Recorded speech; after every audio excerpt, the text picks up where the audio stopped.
মন্ত্রীর গাড়িতে হামলা ও ভাঙচুরের অভিযোগে গ্রেপ্তার আরও 2। এই পর্যন্ত গ্রেপ্তার মোট 7 জন মন্তেশ্বরে। গত ইংরেজি 3/7/2025 তারিখে নিজের বিধানসভা কেন্দ্রের নিজেদের দলের একাংশ কর্মী সমর্থকদের হাতে হেনস্থার শিকার হন মন্তেশ্বর বিধানসভা কেন্দ্রের বিধায়ক ও রাজ্যের মন্ত্রী সিদ্দিকুল্লাহ চৌধুরী। মন্ত্রী সিদ্দিকুল্লাহ চৌধুরীর অভিযোগ, তার একাধিক গাড়িতে ভাঙচুর চালানো হয়। আর এই ঘটনা ঘিরে তৃণমূলের গোষ্ঠী কোন্দল আসে প্রকাশ্যে। মন্ত্রীর সরাসরি অভিযোগের আঙুল তুললেন মন্তেশ্বর পঞ্চায়েত সমিতির সভাপতি আহমেদ হোসেন শেখের বিরুদ্ধে।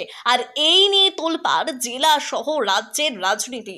শুধু তাই নয়, এই ঘটনাকে ঘিরে পুলিশের ভূমিকা নিয়েও সরব হন মন্ত্রী সিদ্দিকুল্লাহ চৌধুরী।